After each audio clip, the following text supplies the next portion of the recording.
warahmatullahi wabarakatuh. Halo, apa kabar semuanya? Semoga seluruh mahasiswa dalam kondisi sehat walafiat. Bertemu kembali dengan saya Ceria Abu Bakar untuk materi ekonomi makro lanjutan. Baik adik-adik mahasiswa sekalian, untuk pertemuan kali ini kita akan membahas tentang teori ekonomi makro yang kita lihat dari sisi supply, atau kita melihat bagaimana bekerjanya teori ekonomi makro itu dari sisi supply. Sehingga untuk topik hari ini kita akan membahas tentang supply side teori pertumbuhan ekonomi.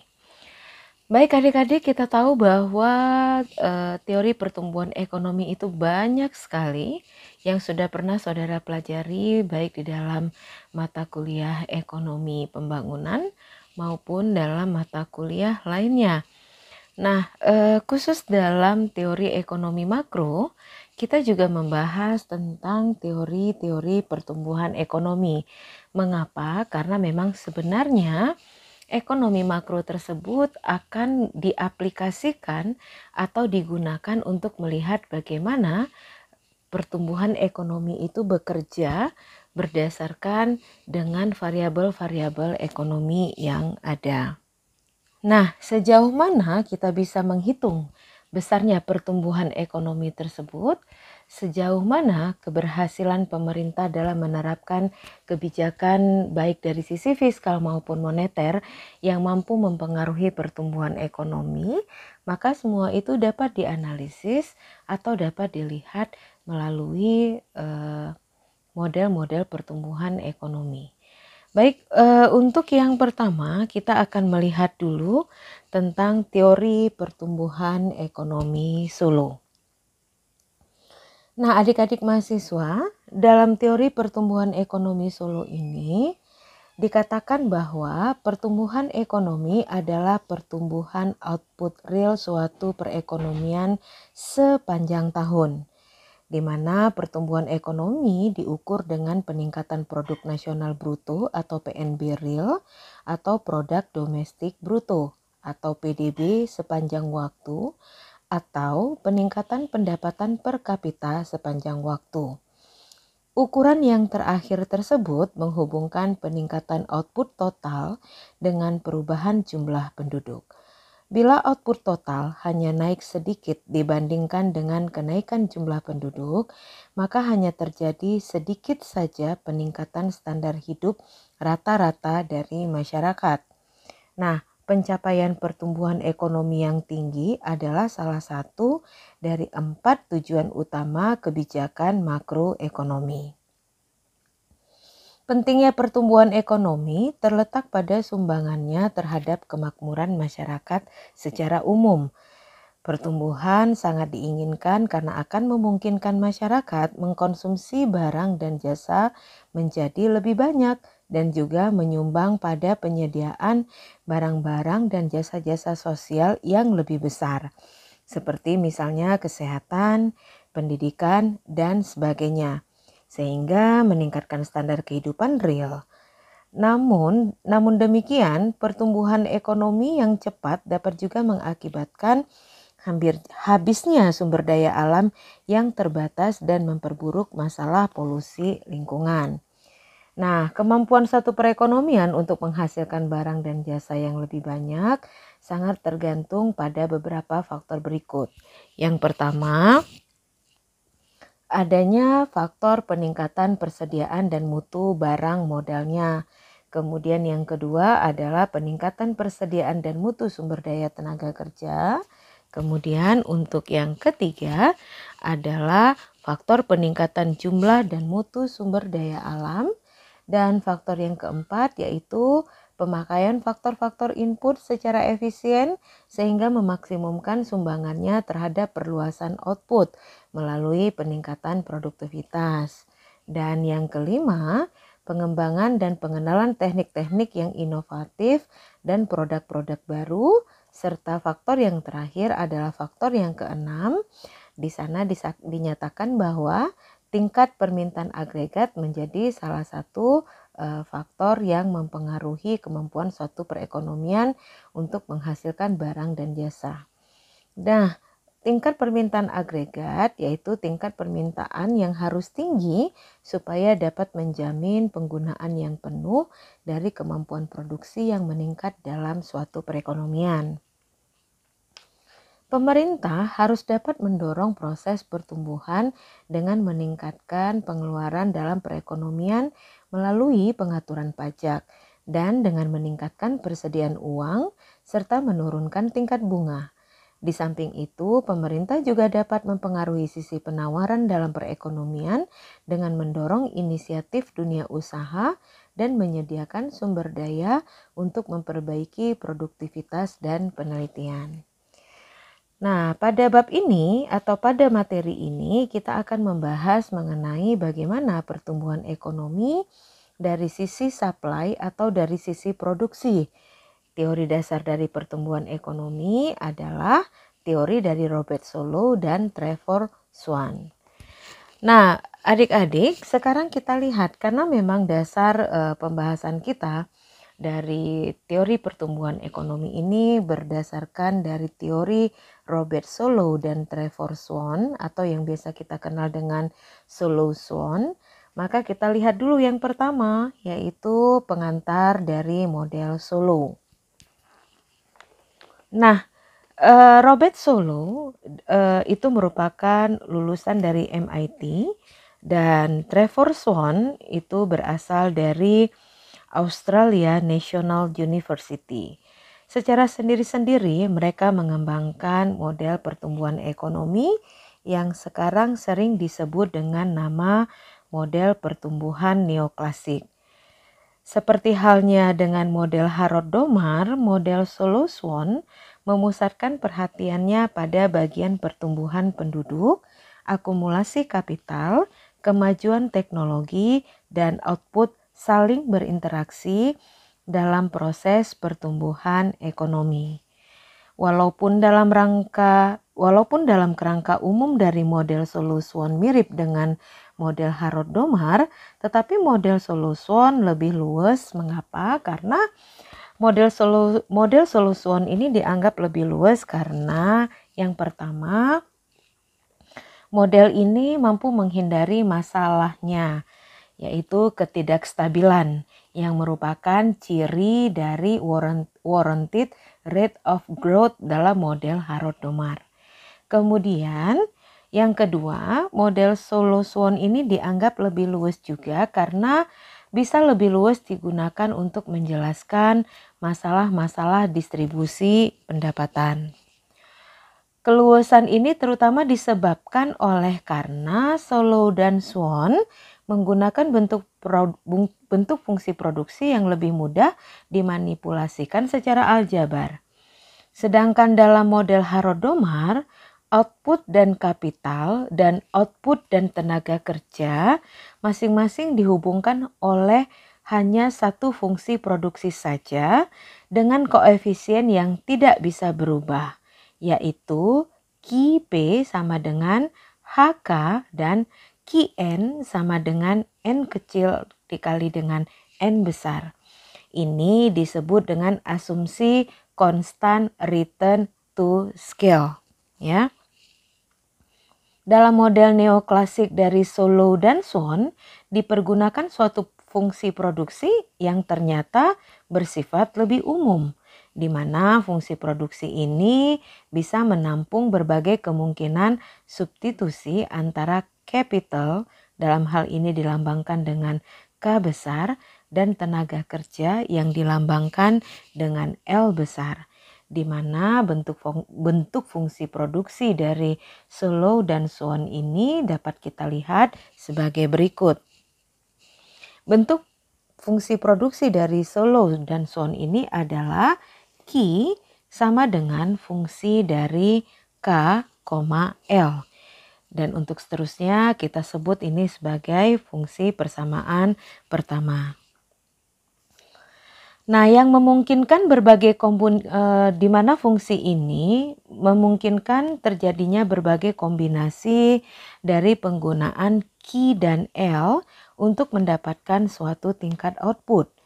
Fungsi produksi semacam ini yang sering kita jumpai dalam teori ekonomi mikro disebut sebagai fungsi produksi neoklasik.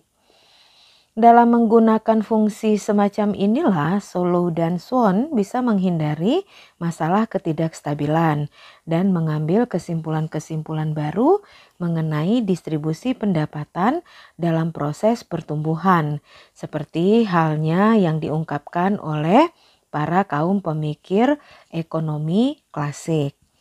Dengan digunakannya fungsi produksi neoklasik tersebut, ada satu konsekuensi lain yang penting.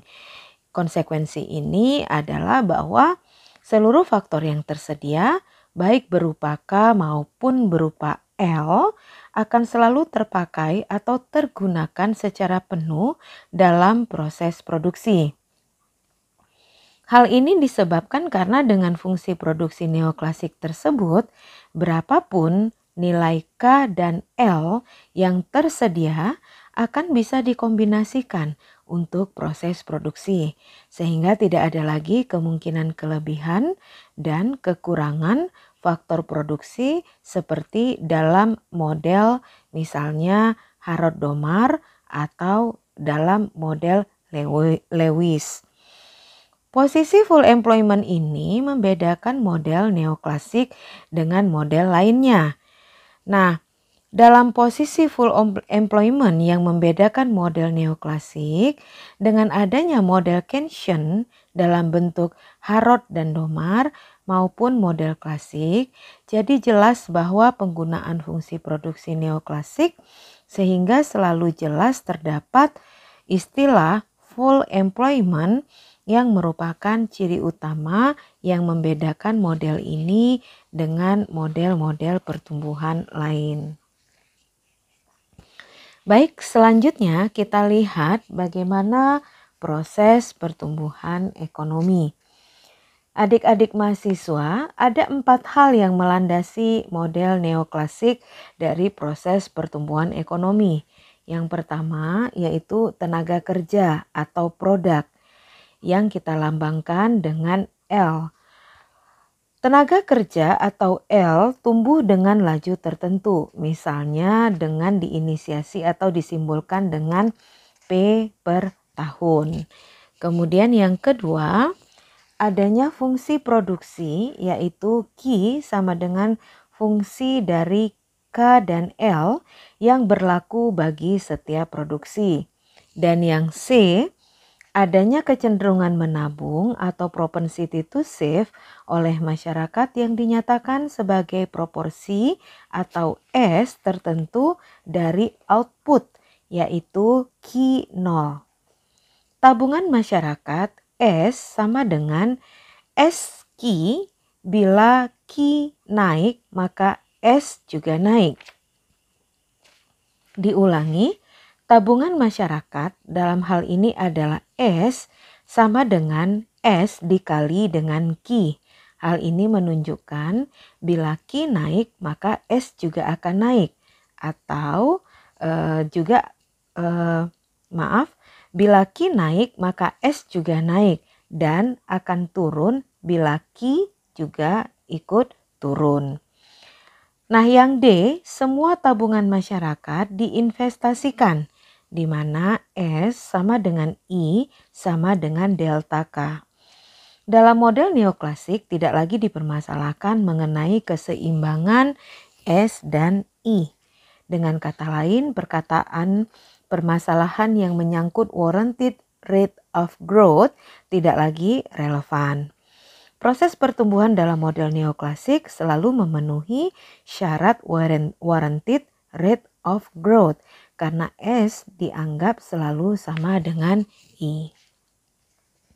Nah, ada 2 masalah pokok yang saling berkaitan yang perlu dipelajari mengenai proses pertumbuhan neoklasik ini. Masalah yang pertama yaitu menyangkut pertanyaan apakah proses tersebut akan membawa perekonomian pada suatu pola pertumbuhan tertentu dan bisa diramalkan. Apakah proses tersebut berkelanjutan dan sama sekali tidak bisa diduga kemana akan membawa perekonomian kita? Nah, dengan kata lain, perkataan apakah proses pertumbuhan tersebut akan membawa perekonomian pada posisi keseimbangan jangka panjang atau long run equilibrium atau tidak. Nah, kemudian selanjutnya masalah yang kedua menyangkut dengan pertanyaan, apabila memang ternyata proses semacam itu pada akhirnya akan membawa perekonomian pada posisi keseimbangan jangka panjang, apakah ciri-ciri utama posisi ini? Khususnya kita bisa menanyakan mengenai apa yang terjadi dengan output, capital, tenaga kerja, tingkat upah, tingkat keuntungan, dan sebagainya pada posisi long run equilibrium ini. Nah, jawaban bagi kedua masalah tersebut bisa menjadi landasan bagi ekonom dalam meramalkan apa yang akan terjadi dalam jangka panjang terhadap suatu perekonomian apabila asumsi-asumsi dasar neoklasik tersebut terpenuhi. Baik, kemudian yang ketiga adalah bagaimana kita melihat keseimbangan jangka panjang. Nah, dalam keseimbangan jangka panjang, perekonomian neoklasik akan menuju ke suatu posisi keseimbangan jangka panjang. Sehingga kita memerlukan sedikit manipulasi aljabar untuk menjawab pertanyaan ini. Kalau kita menganggap bahwa fungsi produksi Q sama dengan fungsi dari Q dan L mempunyai ciri constant return to scale, artinya apabila K dan L masing-masing dinaikkan dengan X%, maka Q juga akan naik sebesar X%. Apabila constant return to scale berlaku, maka kita bisa menyatakan fungsi produksi tersebut dalam bentuk yang lebih sederhana. Selanjutnya, fungsi dari K dan L bisa kita nyatakan sebagai suatu fungsi lain dari fungsi K yang hanya mempunyai satu variabel atau K saja, karena angka 1 adalah suatu nilai konstan dan bukan merupakan sebuah variabel. Sehingga kalau kita turunkan fungsi produksinya, maka kita akan mendapatkan fungsi produksi sebagai berikut. Q sama dengan fungsi dari K. Ini kita anggap sebagai persamaan yang kedua. Coba saudara lihat perbedaannya kalau yang tadi kita menggunakan Q besar atau Q kapital dengan fungsi dari K dan L kapital. Karena kita sudah menyederhanakan persamaan ini, maka agar ada pembeda dengan persamaan satu, maka dalam persamaan kedua ini kita lihat bahwa Q-nya kita lambangkan dengan Q kecil sama dengan fungsi F-nya menjadi F kecil dan K-nya menjadi K kecil, yaitu Q sama dengan fungsi dari K. Mengapa hanya ada satu saja tidak merupakan fungsi K dan L? Saudara sudah lihat penyederhanaannya seperti yang disampaikan tadi, bahwa kita menyatakan fungsi tersebut hanya dalam bentuk fungsi satu saja atau fungsi lain di mana hanya mempunyai satu variabel saja. Sedangkan variabel lain kita anggap bernilai satu, dan karena itu bernilai satu, maka dia dianggap sebagai suatu konstan bukan menjadi sebuah variabel. Makanya fungsi produksi itu bisa kita buat sebagai Q sama dengan fungsi dari K yang merupakan persamaan kedua. Nah, persamaan ini mengatakan bahwa output per tenaga kerja adalah fungsi dari kapita per tenaga kerja. Atau output per kapita adalah fungsi kapital per kapita. Baik adik-adik mahasiswa, untuk selanjutnya kita akan melihat penduduk atau tenaga kerja dianggap tumbuh dengan estimasi P setahun. dan masyarakat mempunyai kecenderungan menabung yang ditunjukkan oleh propensity to save yang dilambangkan dengan huruf S. Semua yang ditabung diinvestasikan dan menambah stok kapital dengan persamaan delta K sama dengan S kecil dikali dengan Q kapital. Setelah mengalami manipulasi aljabar, maka persamaan ini dapat kita turunkan menjadi K kapital sama dengan K dikali dengan L. Nah, ini menjadi persamaan yang ketiga. Nah, K sama dengan K dikali L itu merupakan persamaan yang ketiga, sehingga persamaan yang kedua mengatakan bahwa laju pertumbuhan kapital per kapita sama dengan laju pertumbuhan stok kapital atau stok total minus laju pertumbuhan penduduk atau tenaga kerja. Lalu mana yang disebut keseimbangan jangka panjang? Solow mengatakan bahwa posisi long run equilibrium akan tercapai apabila capital per kapita atau K kecil mencapai suatu tingkat yang stabil. Artinya tidak lagi berubah nilainya. Apabila K besar atau K kapital kita anggap konstan, maka long run equilibrium akan tercapai. Posisi long run equilibrium ini juga disebut sebagai posisi steady state, di mana syarat ini mempunyai konsekuensi bahwa K sama dengan 0. Nah, selanjutnya kita akan lihat posisi yang keempat, yaitu bagaimana ciri-ciri keseimbangan tersebut. Nah, dalam membahas tentang ciri-ciri keseimbangan, ada pertanyaan yang harus kita telaah atau kita jawab, yaitu apakah karakteristik dari posisi keseimbangan tersebut? Ciri yang pertama langsung dapat disimpulkan dari uraian sebelumnya atau uraian yang saya sampaikan di atas, yaitu bahwa pada posisi tersebut kapital yang dipergunakan dalam proses produksi per pekerja adalah konstan. Dalam hal ini kita lambangkan dengan K kecil bintang. Dan output per pekerja atau output per kapita adalah juga konstan. Dalam hal ini kita lambangkan dengan Q kecil bintang. Dengan demikian ya, kita lambangkan dengan Q kecil bintang. Ini K kecil bintang dan ini adalah Q kecil bintang. Baik, dengan demikian capital output ratio adalah juga konstan yang dilambangkan dengan V kecil bintang. Karena V bintang sama dengan K bintang dikali dengan Q bintang.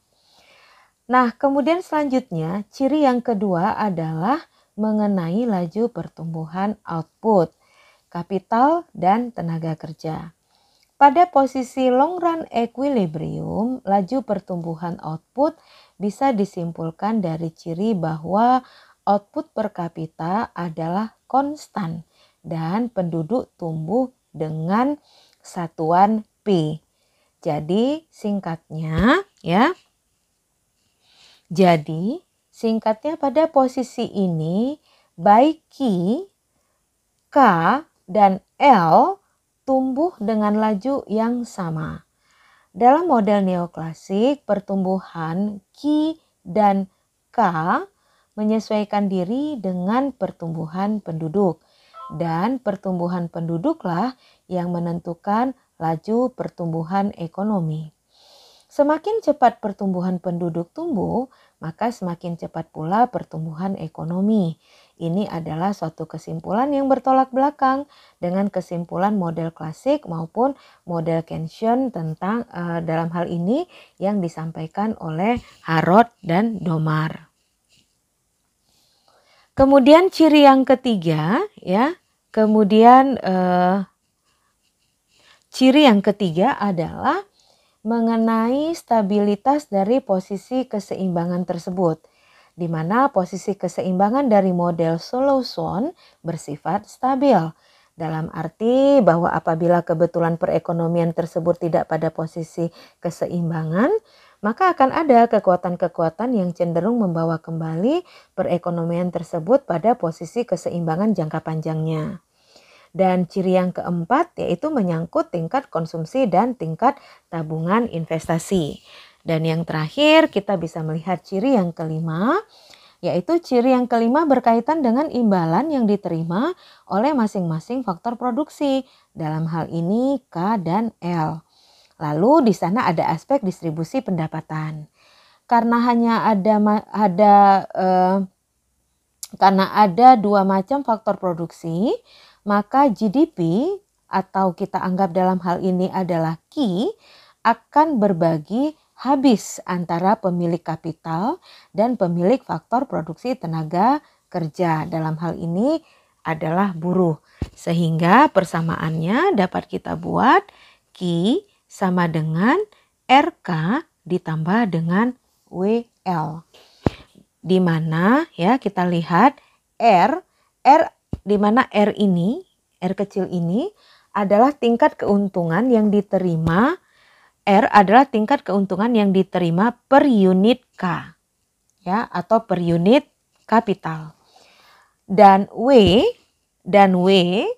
kecil, ya, W adalah tingkat yang diterima oleh setiap orang atau buruh, karena L ini dilambangkan sebagai buruh atau tenaga kerja.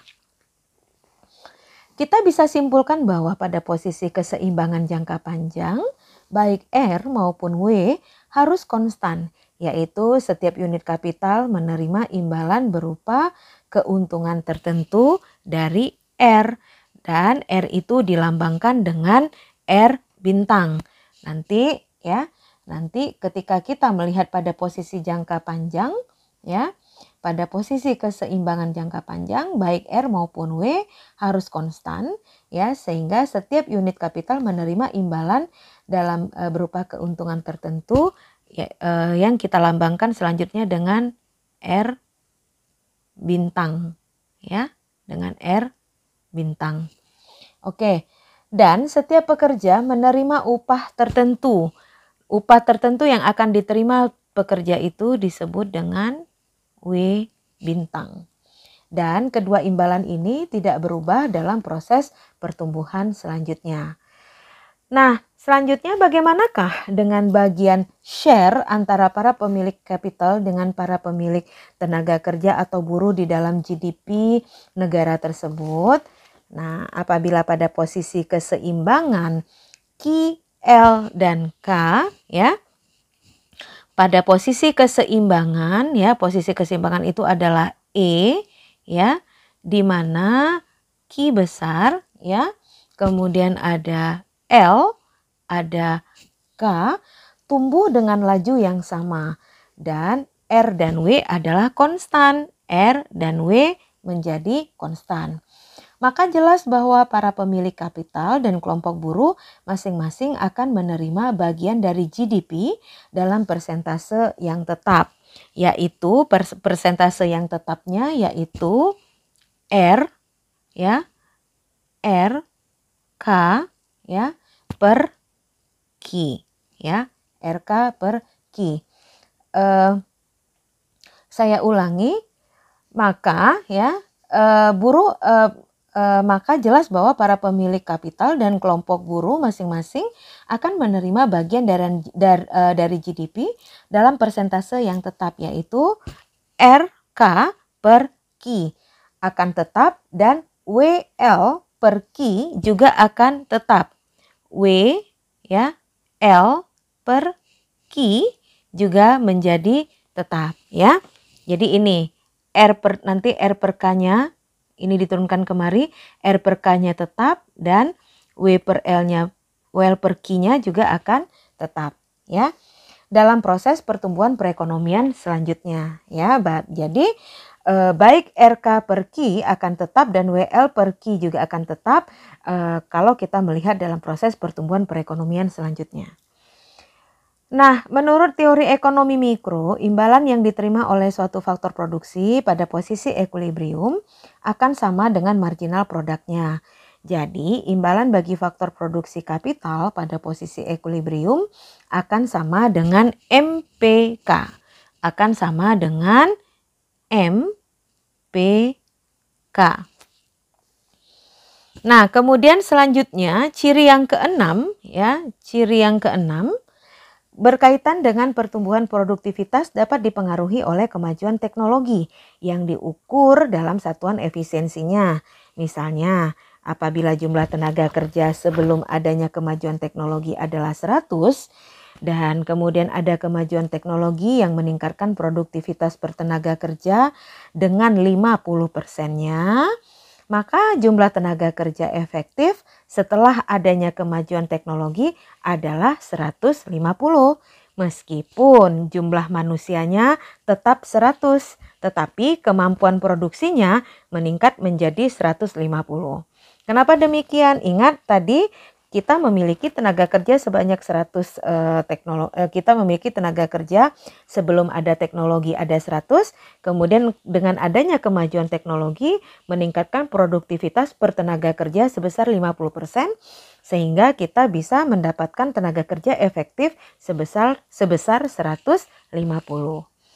Nah, kemudian jadi N atau laju pertumbuhan tenaga kerja efektif. Jadi N itu sama dengan laju pertumbuhan tenaga kerja efektif ya. Baik, jadi N atau laju pertumbuhan tenaga kerja efektif akan tumbuh karena dua sebab ya. Akan tumbuh karena dua sebab. Jadi laju pertumbuhan tenaga kerja efektif ini kita lambangkan dengan N. Nah, yang pertama pertumbuhan jumlah manusia atau pertumbuhan penduduk, misalnya P per tahun. Dan yang kedua, ya, karena ada sebab yang kedua yaitu pertumbuhan produktivitas per manusia atau kemajuan teknologi, misalnya T per tahun. Nah, jadi adanya kemajuan teknologi tidak banyak mengubah syarat keseimbangan jangka panjang, kecuali adanya koefisien T, ya, koefisien T ini. Koefisien T atau laju kemajuan teknologi atau laju kenaikan produktivitas tenaga kerja per tahunnya ya, di mana ciri-ciri dari keseimbangan dengan kemajuan teknologi ini sedikit berbeda dengan kasus tanpa kemajuan teknologi.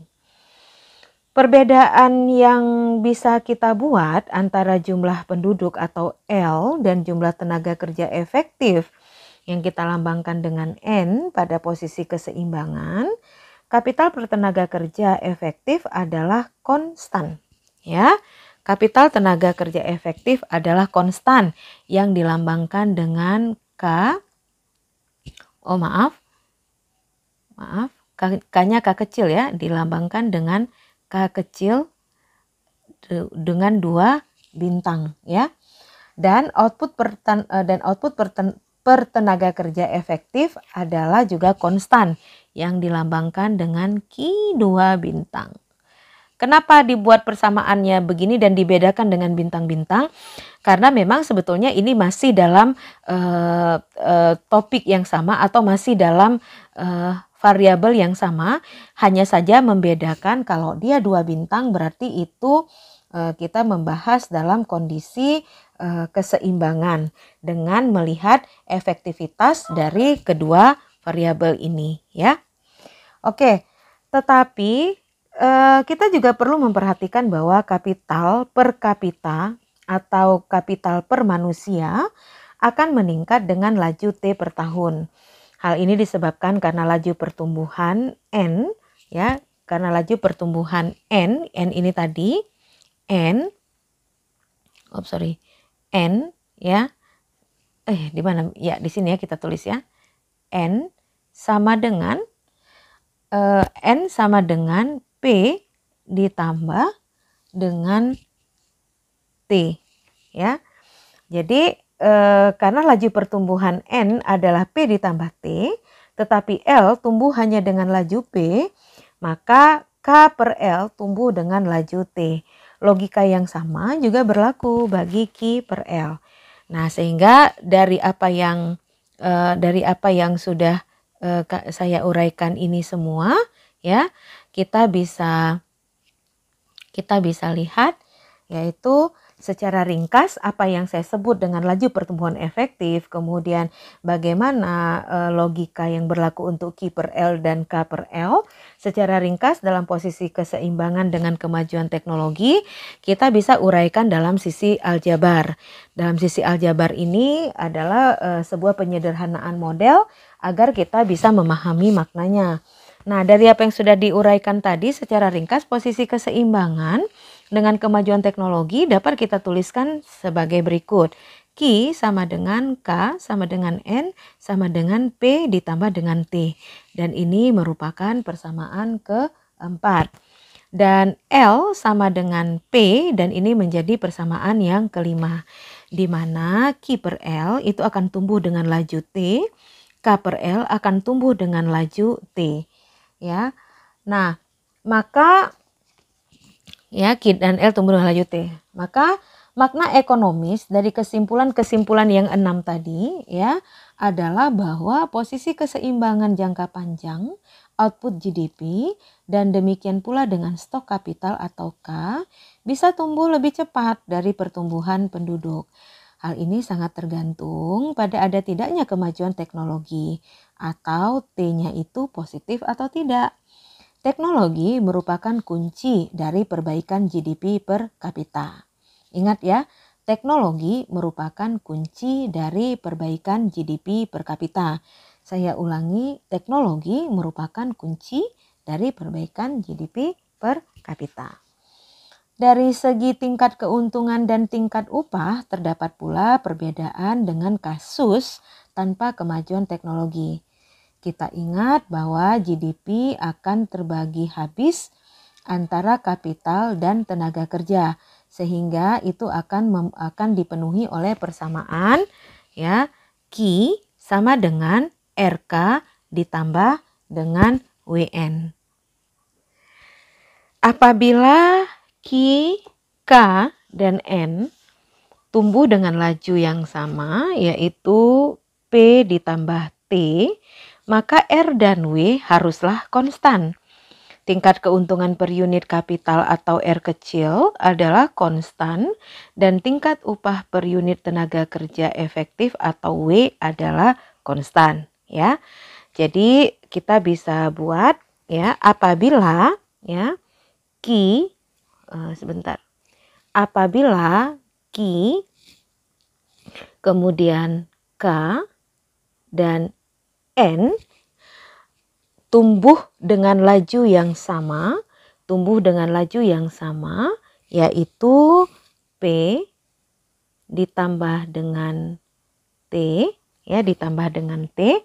maka R dan W-nya konstan, di mana tingkat keuntungan per unit kapital adalah R, ya, akan menjadi konstan, dan tingkat upah per unit tenaga kerja efektif atau W juga akan menjadi konstan. Akan tetapi tingkat upah per manusia atau per pekerja akan meningkat dengan makin meningkatnya nilai setiap manusia yang dinyatakan dalam unit tenaga kerja yang efektif. Misalnya sebagai contoh, apabila ya W sama dengan 100 rupiah ya, apabila W sama dengan 100 rupiah dan sebelumnya ada kemajuan teknologi, satu orang pekerja adalah sama dengan 1 unit tenaga kerja efektif. Kemudian terjadi kemajuan teknologi yang meningkatkan produktivitas buruh menjadi 2 kali lipatnya. Ya, maksudnya saya ulangi sebagai contoh, apabila W sama dengan 100 rupiah dan sebelum adanya kemajuan teknologi, satu orang pekerja nilainya adalah sama dengan 1 unit tenaga kerja efektif. Kemudian terjadi kemajuan teknologi yang meningkatkan produktivitas buruh menjadi 2 kali lipatnya. Nah, dalam hal ini kemajuan teknologi telah membuat satu orang pekerja bernilai 2 unit tenaga kerja efektif.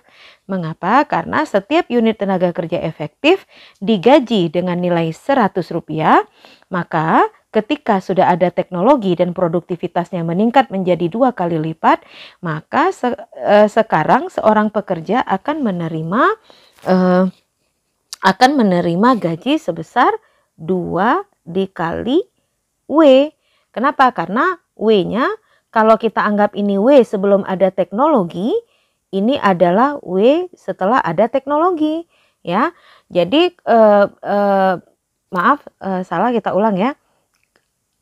Kita ulang, maka untuk mendapatkan berapa besarnya, ini adalah W sebelum teknologi, ini adalah W, maka dia akan mendapatkan W setelah teknologi. Berapa besar gaji yang dia terima setelah teknologi? Berarti sama dengan 2 dikali 100 rupiah sama dengan 200 rupiah. Maka ini adalah W setelah dia mendapatkan teknologi, ya. Maka seorang pekerja akan menerima, karena setiap unit tenaga kerja efektif digaji dengan 100 rupiah sebelum adanya teknologi, dan setelah adanya teknologi, sekarang seorang pekerja bisa menerima 2 kali 100 sama dengan 200.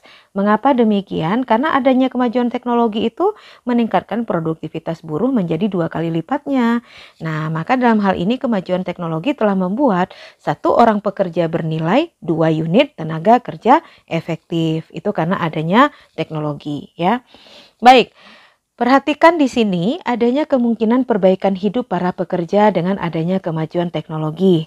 Perhatikan pula bahwa setidak-tidaknya dalam model neoklasik, satu-satunya sumber perbaikan bagi para pekerja dalam jangka panjang adalah kemajuan teknologi, bukan berasal dari akumulasi kapital share dari masing-masing faktor produksi dalam GDP, di mana share dari masing-masing faktor produksi dalam GDP itu di mana share dari masing-masing faktor produksi dalam GDP itu sebenarnya adalah konstan.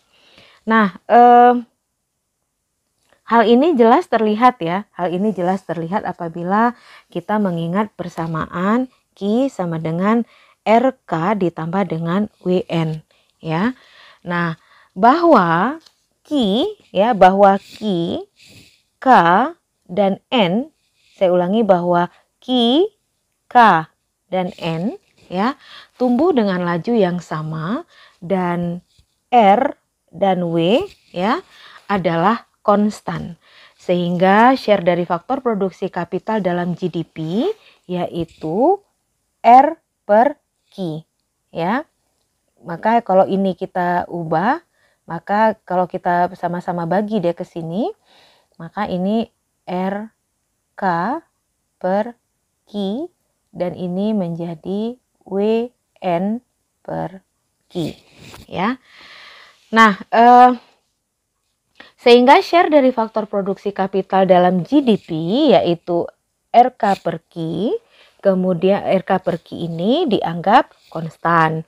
Dan demikian pula share dari faktor produksi tenaga kerja dalam GDP yaitu WN per Q juga dianggap konstan.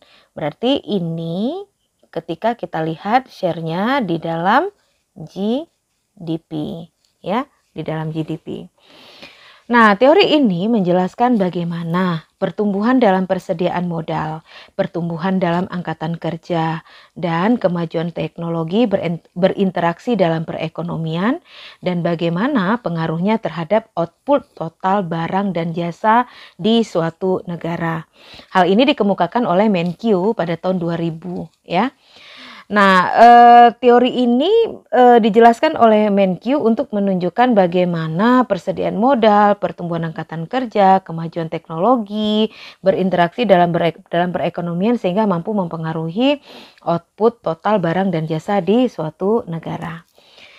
Baik adik-adik mahasiswa, selanjutnya penawaran barang dalam model Solow juga didasarkan pada fungsi produksi yang menyatakan bahwa output bergantung pada persediaan modal dan angkatan kerja. Saya ulangi, penawaran barang dalam model Solow didasarkan pada fungsi produksi yang menyatakan bahwa output bergantung pada persediaan modal dan angkatan kerja. Sehingga kita dapat menguraikannya di dalam aljabar ya. Jadi bergantung pada persediaan modal dan angkatan kerja. Y maka dia akan kita lihat kalau kita buat dalam bentuk persamaan aljabarnya adalah Y sama dengan fungsi dari K dan L, di mana Y adalah output ya, kemudian K adalah kapital, L adalah labor atau angkatan kerja. Makanya di sana dikatakan bahwa penawaran barang dalam model Solow didasarkan pada fungsi produksi ini, di mana di sana dinyatakan bahwa output sangat bergantung kepada persediaan modal dan tenaga kerja. Itu menjadi persamaan yang keenam. Selanjutnya, model pertumbuhan Solow mengasumsikan bahwa fungsi produksi memiliki constant return to scale, sehingga memungkinkan untuk menganalisis seluruh jumlah output dalam perekonomian relatif terhadap besarnya angkatan kerja. Sehingga persamaan 6 ini bisa kita rubah menjadi persamaan ke-7, yaitu Y per L sama dengan fungsi dari K per L dan 1. Baik, persamaan 7 ya, persamaan 7 menunjukkan bahwa jumlah output per pekerja Y per L ya, jumlah output per pekerja Y per L ini ya adalah fungsi dari jumlah ya, adalah fungsi dari jumlah modal per pekerja, jumlah modal per pekerja. Bila dinyatakan dalam huruf kecil,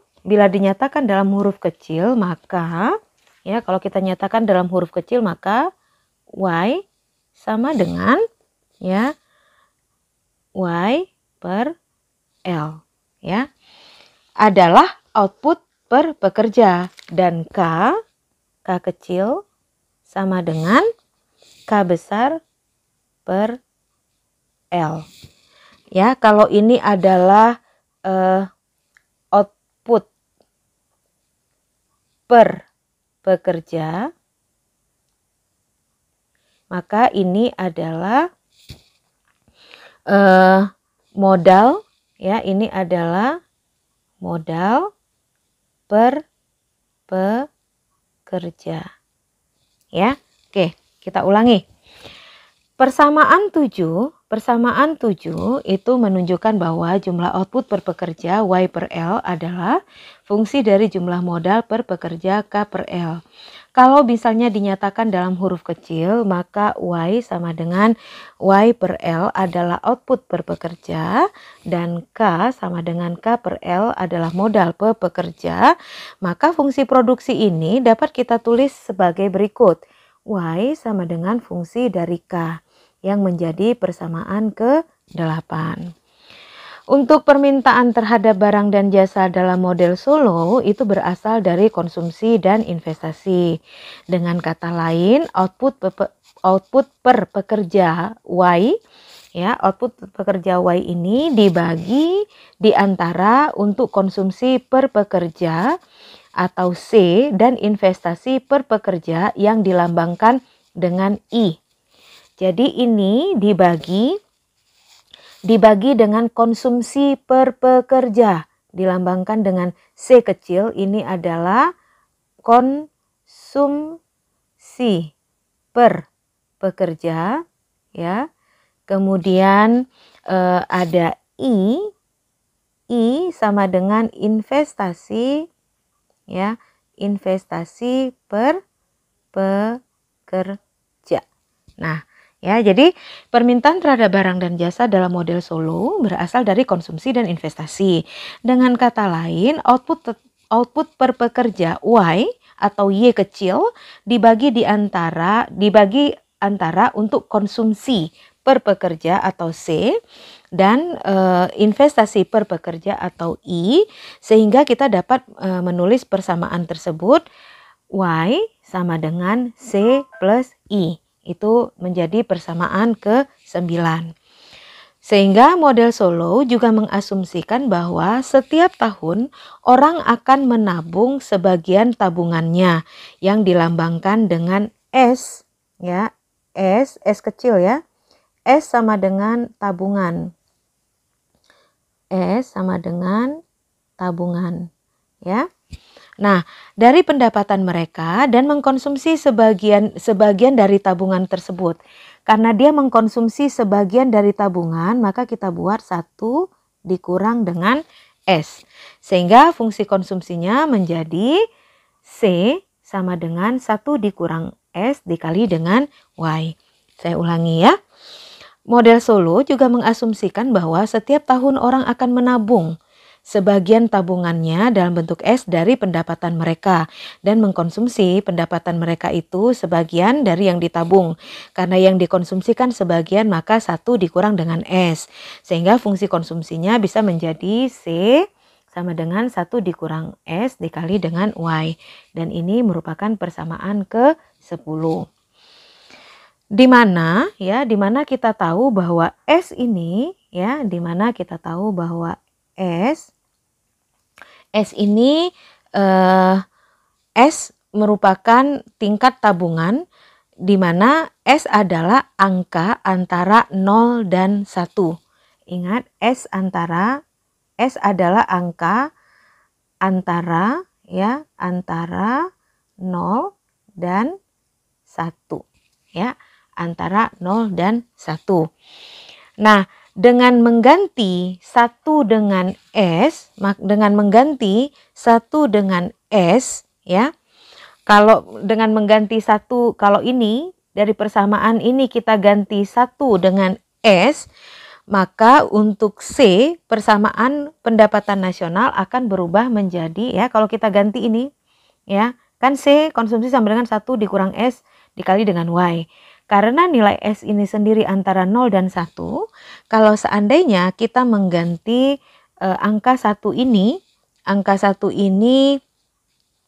kita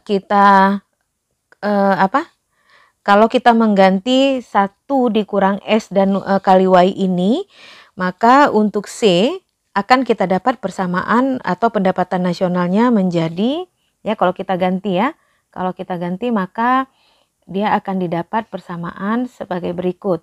Ini Y sama dengan 1 dikurang S dikali Y ditambah dengan I ya. Ini menjadi persamaan ke-11. Oke, adik-adik mahasiswa, selanjutnya kita juga bisa melihat bahwa dari persamaan 11 ini kita bisa sederhanakan lagi. Bisa menjadi I sama dengan S dikali dengan Y. Ini menjadi persamaan ke-12. Nah, untuk setiap persediaan modal K tertentu, fungsi produksi Y sama dengan fungsi dari K itu akan menentukan berapa banyak output perekonomian berproduksi ya. Kalau saudara ingat tadi kita ada membuat Y sama dengan fungsi dari K. Nah, ini ya, untuk setiap persediaan modal K tertentu, fungsi produksi Y sama dengan fungsi dari K menentukan berapa banyak output perekonomian itu akan berproduksi. Dan tingkat tabungan S akan menentukan alokasi output itu di antara konsumsi dan investasi. Persediaan modal adalah determinan output perekonomian yang penting karena persediaan modal dapat berubah sepanjang waktu yang mengarah kepada pertumbuhan ekonomi ya,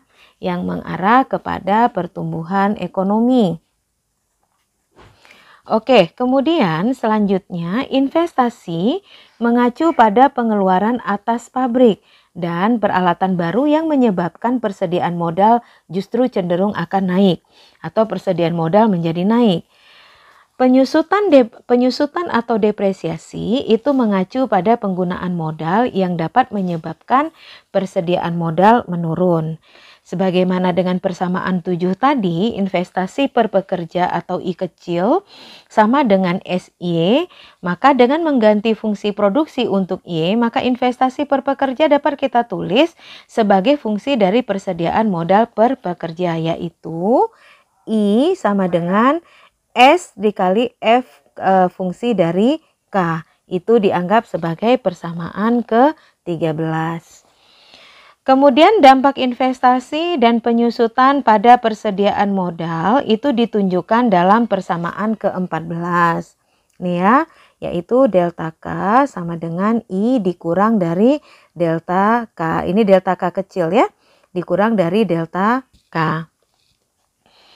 Di mana delta K adalah perubahan dalam persediaan modal di antara 1 tahun dan tahun berikutnya. Karena investasi I sama dengan SF dikali K, maka persamaan 14 masih bisa kita ubah menjadi persamaan ke-15, yaitu delta K sama dengan SFK dikurang dengan delta K kecil ya. Adik-adik, persamaan 15 menunjukkan semakin tinggi persediaan modal, maka semakin besar pula jumlah output dan investasi. Akan tetapi, semakin tinggi persediaan modal, juga akan semakin besar pula jumlah penyusutannya. Pada persediaan modal di mana jumlah investasi sama dengan jumlah penyusutannya, maka disebut dengan kondisi steady state level of capital, yang menunjukkan bahwa jumlah modal tidak akan berubah sepanjang waktu pada tingkat K bintang ya. Ini pada kondisi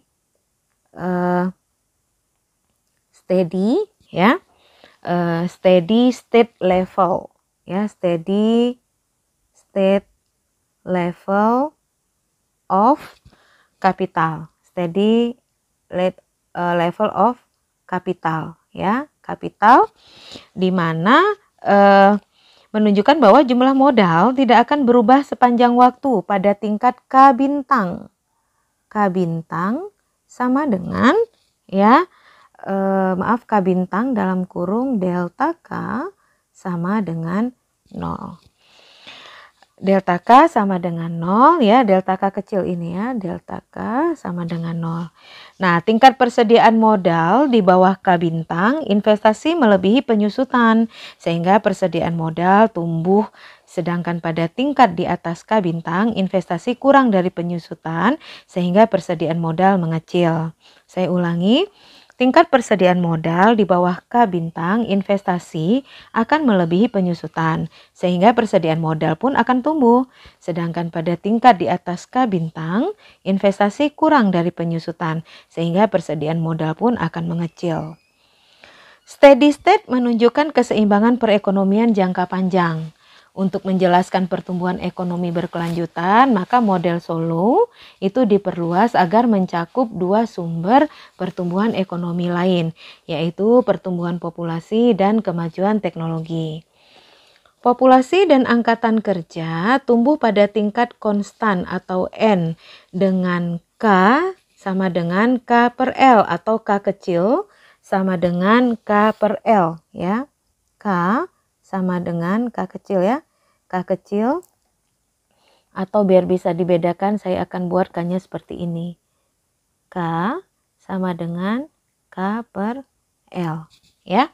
Adalah modal per pekerja dan Y ya, dan Y sama dengan Y per L adalah output per pekerja. Sedangkan jumlah pekerja akan terus tumbuh sepanjang waktu, maka perubahan dalam persediaan modal per pekerja dapat kita lihat di dalam persamaan ke-16. Kalau kita lihat dari persamaan ke-16, delta K sama dengan I dikurang delta ditambah N dikali dengan K. Ini adalah persamaan ke-16 yang menunjukkan bahwa perubahan dalam persediaan modal, adanya perubahan dalam persediaan modal per pekerja. Persamaan ini ya, dari persamaan 16 tadi, persamaan ini menunjukkan bagaimana investasi, penyusutan dan pertumbuhan populasi yang baru mempengaruhi persediaan modal per pekerja.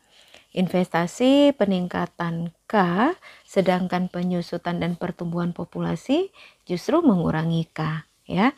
Jadi investasi itu meningkatkan K, sedangkan penyusutan dan pertumbuhan populasi akan mengurangi K.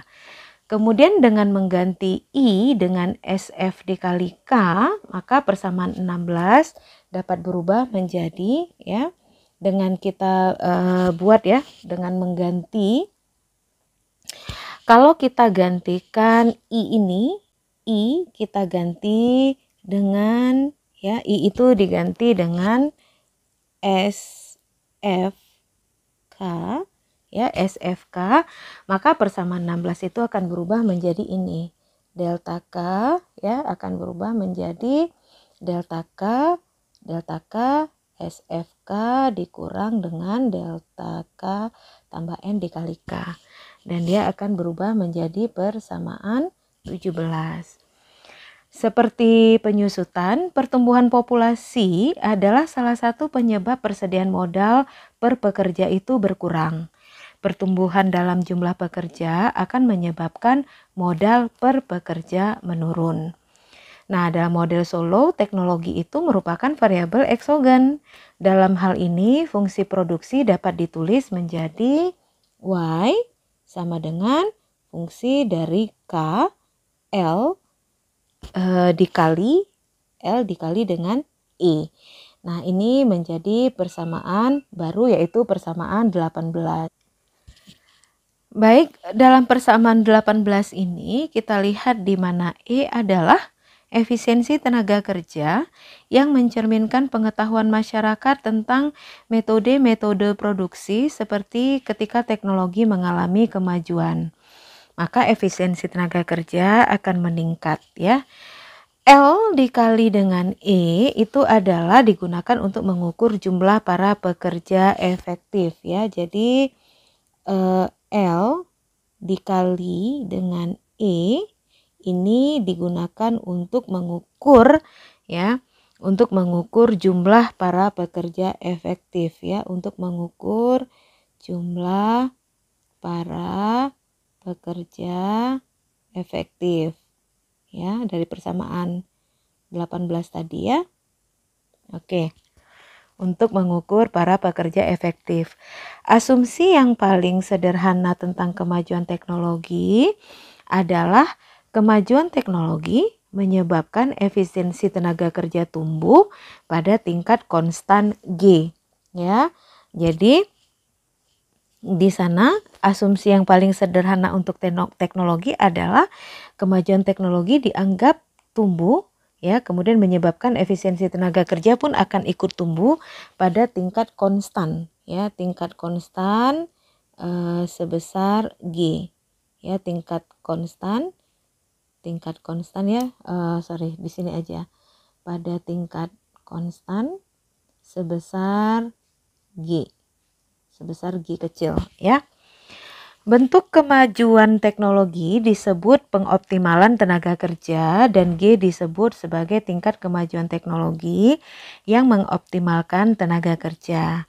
Karena angkatan kerja L tumbuh pada tingkat N dan efisiensi dari setiap unit tenaga kerja E tumbuh pada tingkat G, maka jumlah pekerja efektif L dikali dengan E akan tumbuh pada tingkat N ditambah dengan G, ya. Jadi jumlah pekerja efektif L dikali dengan E akan tumbuh pada N, ya, pada N ditambah dengan G. Ya, pada N ditambah dengan G. Dengan demikian, perubahan dari persediaan modal pun akan ikut berubah. Jadi perubahan dari persediaan modal berubah menjadi delta K sama dengan SF dikali K dikurang delta ditambah N ditambah G dikali dengan A. Atau kita namakan sebagai persamaan ke-19. Nah, dalam persamaan ke-19 ini, kemajuan teknologi yang mengoptimalkan tenaga kerja pada tingkat G mempengaruhi model pertumbuhan Solow dengan jumlah yang sama dengan pertumbuhan populasi pada tingkat N, ya. Kemudian, K juga didefinisikan sebagai jumlah modal per pekerja efektif. Kenaikan dalam jumlah pekerja efektif karena kemajuan teknologi cenderung mengurangi K, ya, cenderung akan mengurangi K. pada tingkat steady state, investasi SF dikali K menghilangkan penurunan pada K yang terkait dengan penyusutan ya. Jadi pada tingkat steady state investasi ini SFK ini ya akan menghilangkan penurunan pada K ya, akan menghilangkan penurunan pada K yang terkait dengan penyusutan, pertumbuhan populasi, dan kemajuan teknologi. Kemajuan teknologi dapat mengarah pada pertumbuhan yang berkelanjutan dalam output per pekerja. Sebaliknya, tingkat tabungan yang tinggi akan mengarah pada tingkat pertumbuhan yang tinggi pula. Hanya jika steady level tercapai. Ya, jadi tingkat tabungan yang tinggi akan mengarah pada tingkat pertumbuhan yang tinggi hanya jika steady state level tercapai. Ketika perekonomian pada steady state level tingkat pertumbuhan output per pekerja hanya bergantung pada tingkat kemajuan teknologi. Sehingga mengacu pada model Solow, hanya kemajuan teknologi yang dapat menjelaskan peningkatan standar kehidupan berkelanjutan. Nah, dari apa yang sudah saya jelaskan di atas, kita bisa lihat penjelasan itu dalam bentuk grafik. Jadi apa yang disampaikan di atas kalau kita tuang dalam bentuk grafik, maka dia akan menjadi seperti ini. Nah, ini adalah grafik dasar dari model pertumbuhan Solow. Di mana saudara lihat ini adalah output per pekerja Y yang dari tadi kita sudah jelaskan bagaimana perubahannya. Kemudian ini adalah capital per worker yang kita lambangkan dengan K kecil. Nah, inilah yang kita jelaskan tadi bagaimana perubahan-perubahan itu yang pada akhirnya kalau kita gambarkan dalam bentuk grafik akan menggambarkan posisi seperti ini. Maka inilah yang disebut sebagai FK ya. Atau bagaimana pengaruh fungsi kapital ya terhadap teknologi. Dia akan membentuk seperti ini. Nah, kecenderungan ini, perubahan ini, titik melengkung ini, seperti yang sudah ditunjukkan ini, inilah yang menunjukkan marginal product of capital, yaitu bagaimana tambahan produk yang bisa didapat akibat adanya penambahan 1 unit kapital. Itu adalah MPK, marginal product of capital. Seperti tadi sudah dijelaskan bagaimana perbedaan antara produktivitas tenaga kerja sebelum menggunakan teknologi dengan produktivitas tenaga kerja setelah menggunakan teknologi. Di mana untuk menambah teknologi itu kita membutuhkan kapital.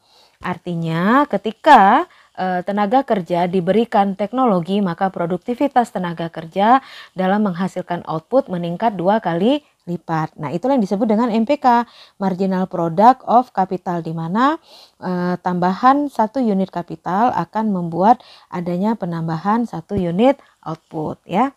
Kemudian ini adalah ketika kita sudah masuk kepada delta N delta G dikali K yang tadi ditunjukkan dalam persamaan 19 ya, persamaan 19 di mana ini menunjukkan bahwa jumlah pekerja efektif L dikali E akan tumbuh pada tingkat N ditambah G ya, sehingga di sana inilah yang menunjukkan bagaimana perubahan jumlah pekerja efektif yang berpengaruh kepada tingkat pertumbuhan. Ini adalah investasi break even investment BEI ya, yang hubungannya dengan kapital. Nah, ini adalah laju pertumbuhan SFK-nya dan ini adalah tingkat pertumbuhan yang didapat akibat adanya efisiensi dari setiap unit tenaga kerja ya, yang dihubungkan dengan tingkat pertumbuhan. Dan kemudian kita juga bisa melihat ya, bagaimana proses dari model dasar grafik dasar model Solow itu akan membawa perubahan seperti yang diuraikan oleh Solow tadi. Itu perubahan dalam model Solow akan kita lihat dari grafik-grafik ini. Kalau saudara lihat bagaimana Solow group model and population bentuknya seperti ini. Kemudian ketika ada saving, tingkat saving dia akan berubah bentuknya seperti ini. Ya, dan terakhir akan menjadi kesimpulan dari kesemua ini akan menjadi model diagram dari Solow Growth Model yang lebih sederhana. Nah, inilah yang dianggap dengan steady state level ya. Steady state level dari investasi ya. Dimana tadi kita tahu bahwa investasi itu SFK ya. Oke, baik adik-adik, untuk selanjutnya itu tadi tentang Solow. Sekarang kita lihat dengan teori pertumbuhan ekonomi endogen ya. Nah, model pertumbuhan ekonomi endogen ini sebenarnya dikembangkan untuk memperbaiki teori pertumbuhan ekonomi neoklasik. Model pertumbuhan neoklasik kan berargumen bahwa pertumbuhan output itu didorong oleh tingkat perkembangan teknologi. Tanpa perkembangan teknologi tidak akan ada pertumbuhan jangka panjang. Nah, itu yang dikemukakan oleh ekonomi neoklasik. Tetapi karena penyebab perkembangan teknologi tidak diidentifikasikan dalam model Solow ya, karena penyebab mengapa terjadinya perkembangan teknologi itu tidak ada di dalam identifikasi model Solow, maka hal yang mendasari pertumbuhan tidak mampu dijelaskan. Solow menganggap bahwa teknologi sebagai faktor eksogen dalam proses pertumbuhan ekonomi. Nah, ini dijelaskan oleh Capello dalam bukunya yang dirilis dalam tahun 2007 ya, dalam artikelnya ya pada tahun 2007. Adik-adik mahasiswa, dengan demikian model Solow tidak memperdulikan bagaimana mendorong kemajuan teknologi melalui proses belajar atau learning by doing. Investasi dalam penelitian dan akumulasi pengetahuan. Maka kalau kita ulangi, model Solow tidak memperdulikan bagaimana mendorong kemajuan teknologi melalui proses belajar atau learning by doing, investasi dalam penelitian, dan juga bagaimana terjadinya akumulasi pengetahuan. Maka dari itu pengembangan teori pertumbuhan endogen berawal dari penolakan premis bahwa teknologi yang memberi sumbangan terhadap pertumbuhan ekonomi bersifat eksogen.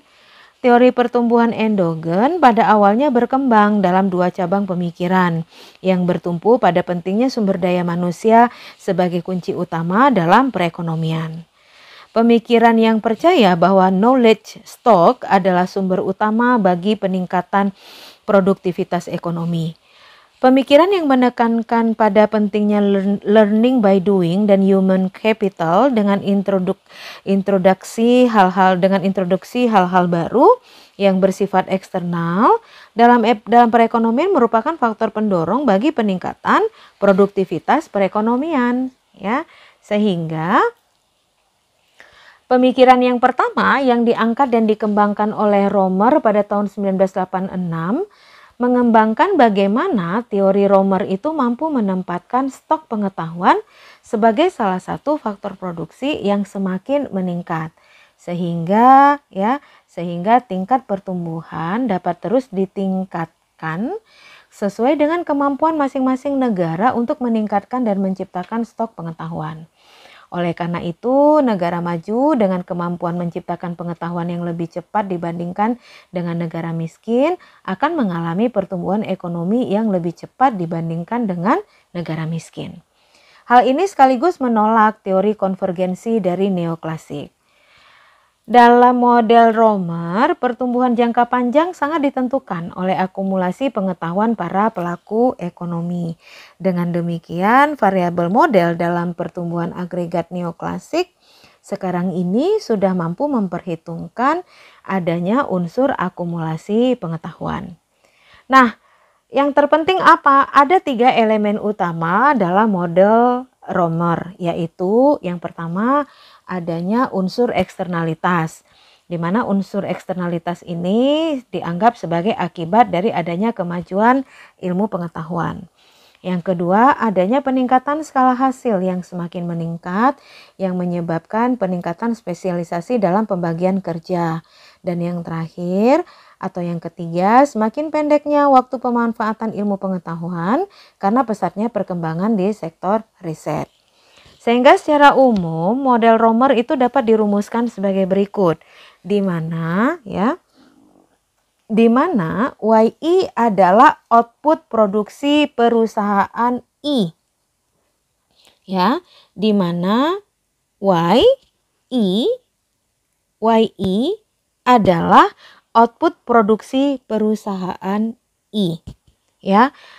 KI adalah stok modal, ya. KI adalah stok modal, ya. KI ini dianggap sebagai stok modal.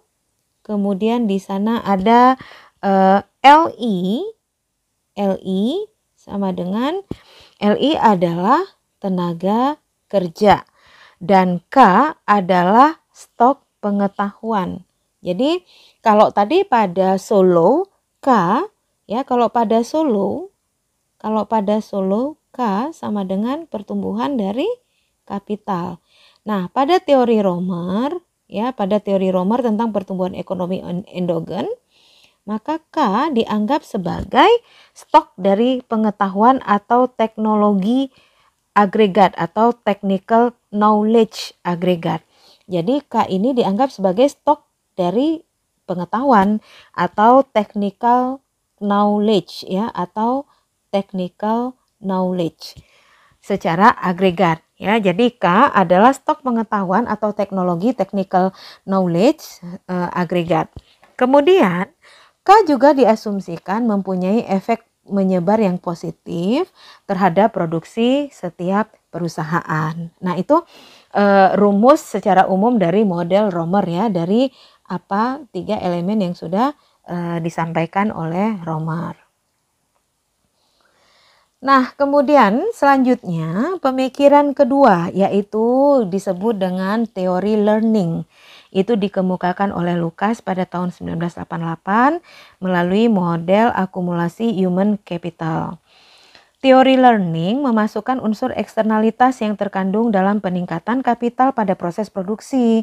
Peningkatan kapital akan meningkatkan stok public knowledge, sehingga secara keseluruhan proses produksi dalam skala yang bersifat increasing return to scale. Jadi secara keseluruhan proses produksi akan berada dalam skala yang bersifat increasing return to scale. Akumulasi modal juga dapat dilakukan melalui pendidikan formal maupun bukan jalur pendidikan formal, seperti misalnya dalam on the job training. Lucas sendiri berpendapat bahwa eksternalitas yang dihasilkan oleh investasi dalam pendidikan umum, termasuk kegiatan produksi serta investasi dalam beberapa kegiatan tertentu inilah yang menyebabkan proses bersifat learning by doing. Selanjutnya, model yang dikembangkan oleh Lucas dapat dijelaskan bahwa model yang dikembangkan oleh Lucas ini menggunakan 2 jenis modal, yaitu modal fisik dan modal manusia. Sehingga rumusan yang digunakan oleh Lucas adalah sebagai berikut, di mana YT adalah output produksi. Ya, ini kalau dari sisi Lucas. Dari sisi Lucas, YT itu dianggap sebagai output produksi, ya, dianggap sebagai output produksi. Kemudian A adalah konstanta, ya, K adalah stok modal. Kalau A sama dengan konstanta, ya. Kemudian K adalah output modal, ya, dan L adalah tenaga kerja. L sama dengan tenaga kerja, masih sama, ya. Kemudian U adalah waktu yang digunakan untuk pekerja untuk menghasilkan produksi. Jadi ada U kecil, ada U kecil, ini adalah waktu, ya, waktu yang dihabiskan oleh pekerja untuk melakukan produksi. Kemudian ada H adalah kualitas dari human capital yang merupakan rata-rata banyaknya pengetahuan yang dimiliki oleh pekerja. Jadi H ini adalah human capital, ya. H adalah kualitas dari human capital yang merupakan rata-rata banyaknya pengetahuan yang dimiliki oleh pekerja. Kemudian ada yang namanya HT, ya. Ada HT di sini. HT yang meningkat dengan HT yang meningkat sejalan dengan UT, maka fungsi produksi, jadi HT ini akan meningkat sejalan dengan UT. Sejalan dengan UT, maka fungsi produksi akan bersifat increasing return to scale, di mana HT akan bersifat eksternal yang kemudian akan bergantung pada tingkat keterampilan rata-rata tenaga kerja dalam perusahaan tersebut, ya. Nah, itu adalah model-model yang dikembangkan oleh Lucas. Oke, selanjutnya untuk lebih jelasnya lagi, selain teori yang dikembangkan oleh Lucas, juga muncul teori pertumbuhan baru yang disebut dengan pertumbuhan endogen. Nah, untuk memahami sepenuhnya bagaimana proses pertumbuhan ekonomi, perlu kitanya keluar dari model solo dan mengembangkan model-model yang menjelaskan bagaimana kemajuan teknologi atau yang sering disebut dengan teori pertumbuhan endogen. Untuk menggambarkan gagasan teori pertumbuhan endogen, maka kita bisa mulai dengan melihat dari fungsi sederhana dari pertumbuhan endogen.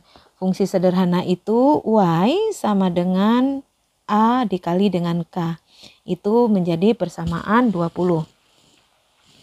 Di mana kita bisa lihat Y ini adalah output, K adalah persediaan dari modal, dan A adalah konstanta yang mengukur jumlah output yang diproduksi untuk setiap unit model atau setiap unit modal, maaf ya, yang mengukur untuk setiap unit modal. Fungsi produksi ini tidak menunjukkan muatan dari pengembalian modal yang kian menurun. Tambahan 1 unit modal produksi unit output tambahan A, ya. Jadi tambahan 1 unit modal memproduksi unit output akan dibuat dalam bentuk tambahan A tanpa memperhitungkan berapa banyak modal yang ada di sini. Keberadaan pengembalian modal yang kian turun itu merupakan perbedaan penting antara model pertumbuhan endogen dengan model solo. Nah, adik-adik mahasiswa, sekarang mari kita lihat bagaimana pendapat teori yang melatar belakangi fungsi ini tentang pertumbuhan ekonomi. Diasumsikan sebagian dari tambahan pendapatan akan ditabung dan kemudian akan diinvestasikan. Karena itu kita jelaskan bahwa akumulasi modal dengan persamaan yang telah kita gunakan sebelumnya akan bisa kita turunkan sebagai berikut. Delta K sama dengan SY dikurang dengan delta K, atau kita sebut sebagai persamaan 21, ya. Nah, kemudian persamaan ini akan menyatakan bahwa perubahan dalam persediaan modal dalam persediaan modal atau delta K, ya. Ini dia, dalam persediaan modal atau delta K sama dengan investasi, ya, sama dengan investasi. Dikurang dengan penyusutan. Ini dikurang dengan kita ulangi ya. Dalam persamaan ini menyatakan bahwa perubahan dalam persediaan modal, ya, di modal yaitu delta K, ini dia persediaan modal delta K sama dengan investasi SY dikurang dengan penyusutan modal atau delta K. Nah, menggabungkan persamaan ini dengan fungsi produksi Y sama dengan AK, ya, menggabungkan dengan fungsi ini, kalau kita gabungkan persamaan 21 dengan 20 ini, maka kita akan bisa mendapatkan persamaan berikut. Delta Y per Y sama dengan delta K per K sama dengan SA dikurang dengan D. Nah, ini adalah persamaan ke-22. Nah, persamaan ini menunjukkan apa yang menentukan tingkat pertumbuhan, apa yang menentukan tingkat pertumbuhan delta Y per Y ini, ya. Persamaan ini menunjukkan apa yang menentukan tingkat pertumbuhan output dari delta Y per Y ini. Lihat, kalau kita lihat ya, selama SA dikurang D ini atau SA, ya, SA itu lebih kecil dari D, maka investasi dapat menentukan tingkat pertumbuhan selamanya. Investasi dapat menentukan tingkat pertumbuhan selamanya, bahkan tanpa asumsi kemajuan teknologi eksogen. Jadi perubahan sederhana dalam fungsi produksi bisa membedakan secara dramatis prediksi tentang pertumbuhan ekonomi. Dalam model Solow, tabungan akan mendorong pertumbuhan untuk sementara, tetapi pengembalian modal yang kian menurun secara berangsur-angsur justru akan mendorong perekonomian mencapai kondisi mapan, di mana pertumbuhan bergantung hanya pada kemajuan teknologi eksogen. Nah, sebaliknya, dalam model pertumbuhan endogen, tabungan dan investasi bisa mendorong pertumbuhan yang berkesinambungan. Tetapi, apakah beralasan untuk menolak asumsi pengembalian modal yang kian menurun? Jawabannya sangat bergantung pada bagaimana kita menginterpretasikan variabel K dalam fungsi produksi Y sama dengan AK. Bahkan jika kita gunakan pandangan lama bahwa K hanya mencakup persediaan pabrik dan peralatan perekonomian, maka wajar untuk mengasumsikan pengembalian yang kian menurun. Nah, lebih lanjut, para penganjur teori pertumbuhan endogen berpendapat bahwa asumsi pengembalian modal konstan, bukan yang kian menurun, akan lebih bermanfaat jika modal K itu diasumsikan secara lebih luas. Barangkali kasus terbaik untuk model pertumbuhan endogen adalah bagaimana kita memandang ilmu pengetahuan sebagai sejenis modal.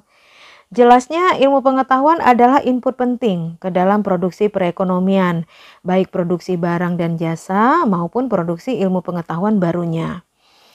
Tapi walaupun demikian, kalau kita bandingkan dengan bentuk-bentuk modal lain, kurang wajar untuk mengasumsikan bahwa ilmu pengetahuan itu memiliki muatan pengembalian yang kian menurun atau return to scale.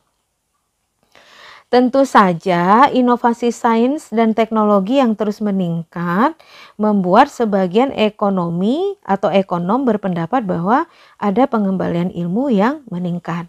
Jika kita menerima pandangan bahwa ilmu pengetahuan adalah sejenis modal, maka model pertumbuhan endogen dengan asumsi pengembalian modal konstannya, pertumbuhan endogen dengan asumsi pengembalian modal konstannya ini akan menjadi deskripsi yang lebih mengesankan tentang pertumbuhan ekonomi jangka panjang, ya.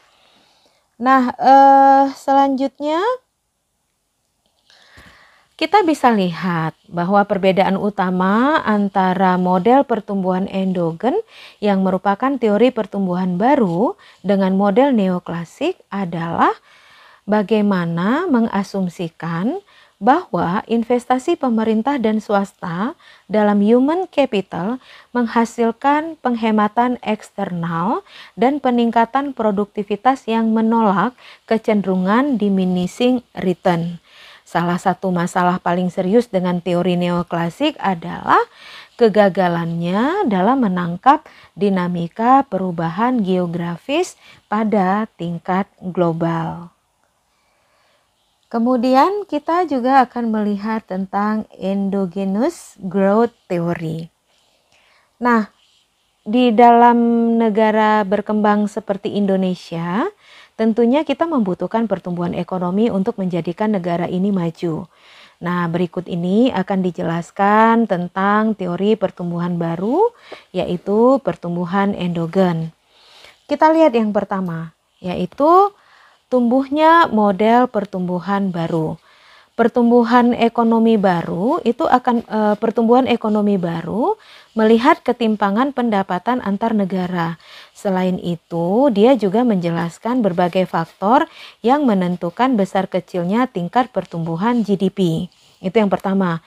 Kemudian yang kedua, adanya skala ekonomis pada pertumbuhan endogen. Pertumbuhan endogen menolak akan adanya penyusutan imbalan marginal. Menurut pertumbuhan endogen bahwa memperluas investasi dapat meningkatkan produktivitas agregat suatu negara semakin besar.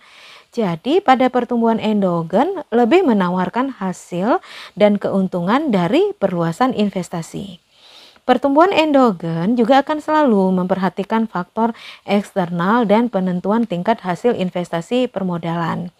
Sehingga pertumbuhan endogen ini mempunyai kesamaan dengan neoklasik, terutama dalam fungsi produksi agregat, tetapi untuk pertumbuhan endogen tidak ada penurunan skala hasil seperti yang ada di dalam model Solow ya. Kemudian yang selanjutnya adalah model pertumbuhan endogen ya. Ada model pertumbuhan endogen.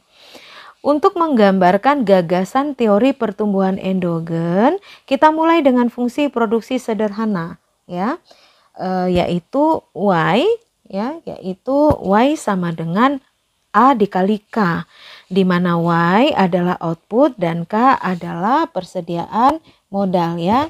Y sama dengan A dikali dengan K ya.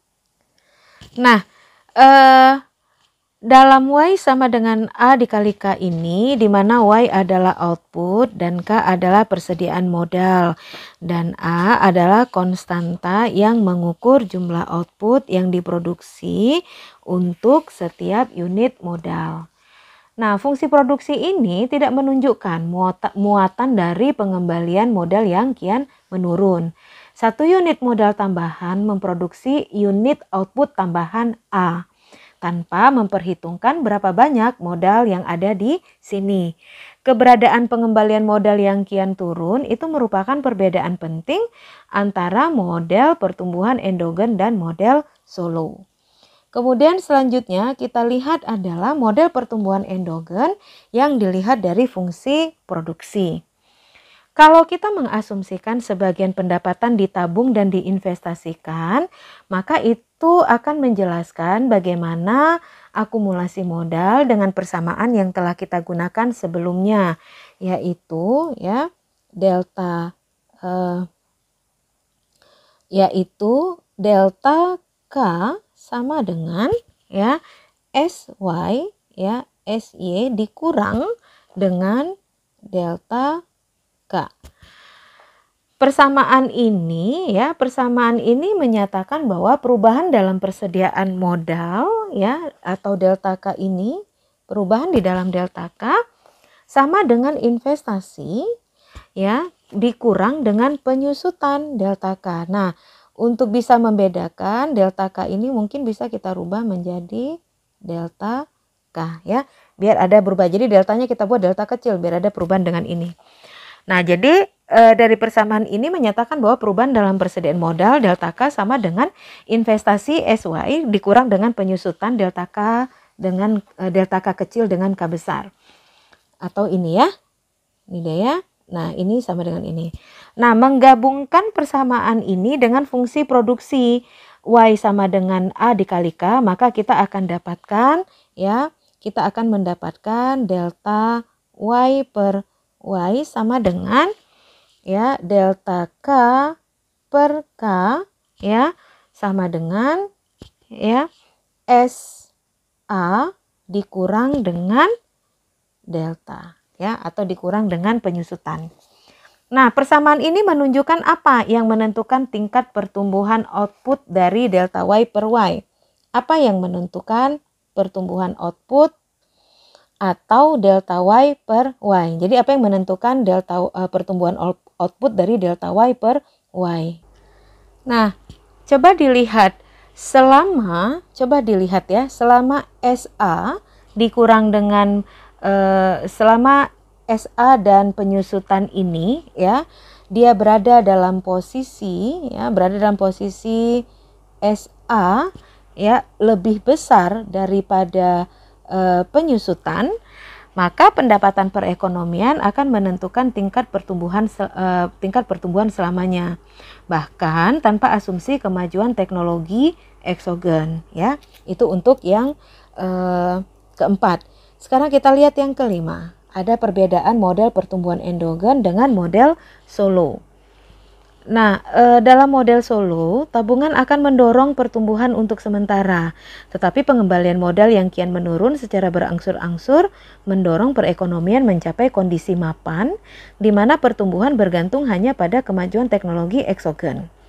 Sebaliknya dalam model pertumbuhan endogen, tabungan dan investasi justru bisa mendorong pertumbuhan yang berkesinambungan. Tetapi kalau kita pertanyakan, apakah beralasan untuk menolak asumsi pengembalian modal yang kian menurun? Jawabannya tentu sangat bergantung pada bagaimana kita menginterpretasikan variabel K dalam fungsi produksi Y sama dengan A dikali K, ya. Bagaimana variabel K dalam Y sama dengan A dikali dengan K. Jika kita gunakan pandangan lama bahwa K hanya mencakup persediaan pabrik dan peralatan perekonomian, maka wajar untuk mengasumsikan pengembalian yang kian menurun. Baik, kemudian yang keenam itu ada sistem perekonomian pada endogenous growth, ya. Yang keenam, sistem perekonomian pada endogenous growth. Menurut pertumbuhan endogen, negara yang menganut sistem perekonomian tertutup, maka pertumbuhan ekonomi akan berjalan secara konstan, walaupun ada perbedaan antara satu dengan yang lainnya. Pada pertumbuhan endogen dapat menjelaskan mengenai perilaku aneh dalam pertumbuhan ekonomi, yaitu di sana adanya ketimpangan antar negara berkembang dengan negara kaya, di mana negara berkembang dengan tenaga kerja dapat terkikis oleh adanya investasi komplementer seperti sarana infrastruktur, kegiatan penelitian yang mampu memberikan investasi jangka panjang. Dan yang terakhir dari endogenous growth theory ini juga kita bisa lihat bagaimana hasil dari pertumbuhan endogen menurut para ekonom. Nah, penganjur teori pertumbuhan endogen berpendapat bahwa asumsi pengembalian modal konstan bukan kian yang menurun, ya, lebih bermanfaat jika modal atau K diasumsikan secara lebih luas. Barangkali kasus terbaik untuk model pertumbuhan endogen adalah bagaimana memandang ilmu pengetahuan sebagai sejenis modal. Nah, jelasnya ilmu pengetahuan adalah input penting ke dalam produksi perekonomian, baik produksi barang maupun produksi jasa, juga produksi ilmu pengetahuan yang terbaru atau pengetahuan barunya. Sehingga kurang wajar kalau kita mengasumsikan bahwa ilmu pengetahuan memiliki muatan pengembalian yang kian menurun. Mengapa? Karena tentu saja inovasi sains dan teknologi yang terus meningkat akan membuat sebagian ekonom berpendapat bahwa pengembalian ilmu itu akan selalu meningkat atau pengembalian ilmu yang meningkat. Makanya tidak mungkin kita katakan atau kurang wajar kalau kita mengatakan bahwa ilmu pengetahuan memiliki muatan pengembalian yang kian menurun, karena ilmu pengetahuan itu akan terus tumbuh dan akan terus semakin berkembang. Baik, sebelum saya mengakhiri materi kuliah hari ini, saya akan memberikan beberapa kesimpulan. Kesimpulan itu dapat kita lihat bahwa bagaimana ahli pertumbuhan ekonomi endogen percaya bahwa peningkatan di dalam produktivitas dapat dihubungkan untuk suatu langkah inovasi yang lebih cepat dan investasi ekstra dalam tenaga kerja, ya. Nah, ahli teori pertumbuhan endogen menekankan kebutuhan akan sektor swasta, institusi, dan pemerintah, dan juga menekankan pada pasar yang memelihara inovasi serta menyediakan perangsang untuk individu agar bisa berdaya cipta. Ada juga suatu peran pusat untuk pengetahuan sebagai faktor penentu pertumbuhan ekonomi. Nah, berikut ini adalah poin-poin utama dari teori pertumbuhan endogen yang bisa kita lihat dan kita perhatikan. Yang pertama, yaitu tingkat kemajuan teknologi. Tingkat kemajuan teknologi itu tidak harus diambil sebagai penyampaian dalam alur suatu model pertumbuhan kebijakan pemerintah untuk selamanya. Menaikkan suatu laju pertumbuhan negeri, terutama jika mereka mendorong ke suatu tingkat yang lebih tinggi, maka kompetisi di dalam pasar dan kompetisi di dalam pasar dan suatu yang lebih tinggi berada di dalam tingkat inovasi, ya. Kemudian yang kedua, adanya potensi yang dapat meningkatkan kembali dari tingkat yang lebih tinggi untuk penanaman modal. Dan yang ketiga, perlindungan hak milik dan hak paten dapat menyediakan perangsang untuk mulai bekerja. Kemudian yang keempat atau yang terakhir, investasi tenaga kerja seperti pelatihan dan pendidikan menyangkut kekuatan pekerja adalah suatu ramuan pertumbuhan penting. Nah, ini adalah 4 hal yang menjadi poin-poin utama dari teori pertumbuhan endogen. Bagaimana tadi yang pertama tingkat kemajuan ekonomi, tingkat kemajuan teknologi, kemudian juga bagaimana potensi untuk penanaman modal serta perlindungan hak milik dan hak paten, serta ada di sana yang namanya investasi tenaga kerja. Nah, dari 4 poin penting ini, kita bisa melihat bagaimana secara keseluruhan kalau kita gambarkan di dalam sebuah grafik, ya. Kalau kita gambarkan di dalam sebuah grafik, maka model pertumbuhan ekonomi endogen itu dapat kita lihat prosesnya pada akhirnya akan berbentuk seperti ini. Nah, ini adalah grafik model pertumbuhan ekonomi endogen yang pada akhirnya grafiknya itu akan menunjukkan seperti ini. Nah, ini adalah garis untuk poin utama ya, untuk menghubungkan ya. Saudara lihat ini adalah labor productivity ya, real GDP per worker. Kemudian ini adalah capital per worker. Saudara lihat bagaimana penambahannya atau perubahannya dari labor per productivity ya, LP1, 2, 3, dan 4. Kemudian ini adalah level capital per worker-nya dari C1, C2, C3 sampai C4. Nah, kalau dihubungkan dari labor productivity 1 dengan capital per worker satunya, maka kita akan mendapatkan garis seperti ini. Nah, ini adalah teknologi level 1. Ya, teknologi level 1 dengan variabel LP1 dan C1.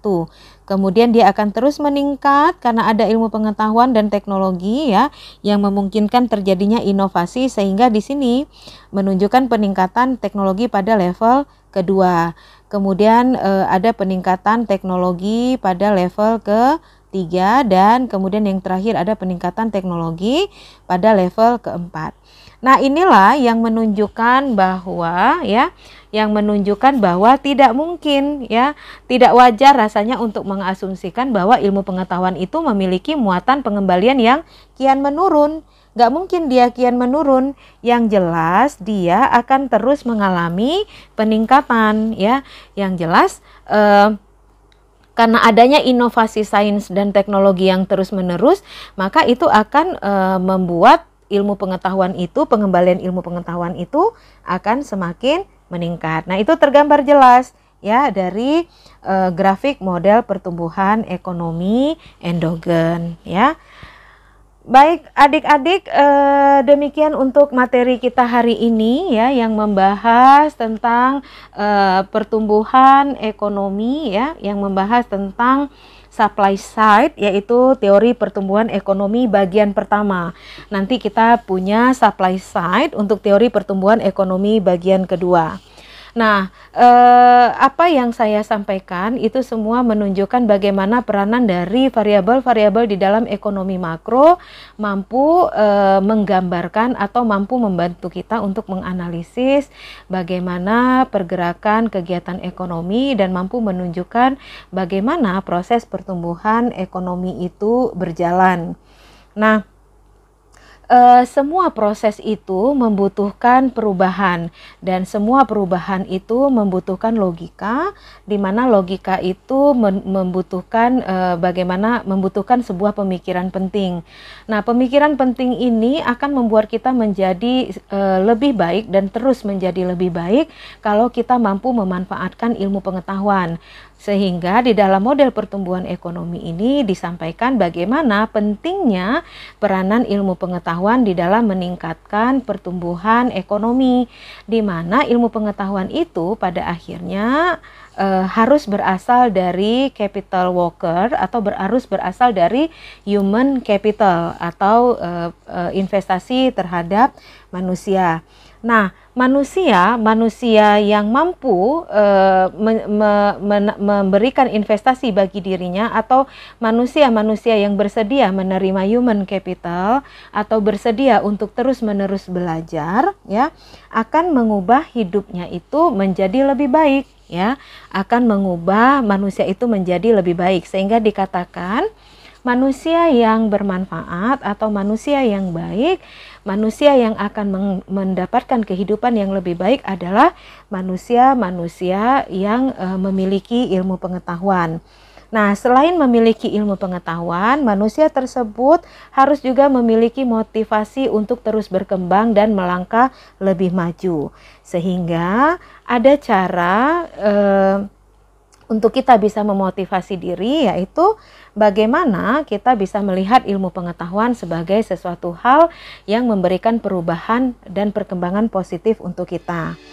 Nah, ada cara tercepat untuk mengubah hidup sangat sederhana, yaitu ketika kita memulai di saat orang lain menunda, dan ketika kita tetap berjalan di saat orang lain telah lelah untuk melangkah. Nah, demikian adik-adik, berjalanlah dengan ilmu pengetahuan yang kita miliki. Yakinkanlah bahwa apa yang kita miliki itu menjadi modal penting bagi kehidupan kita di masa yang akan datang. Demikian saya akhiri dengan alhamdulillah, billahi taufik wal hidayah. Semoga apa yang saya sampaikan bisa bermanfaat dan menjadi amal ibadah untuk saya. Saya akhiri, assalamualaikum warahmatullahi wabarakatuh.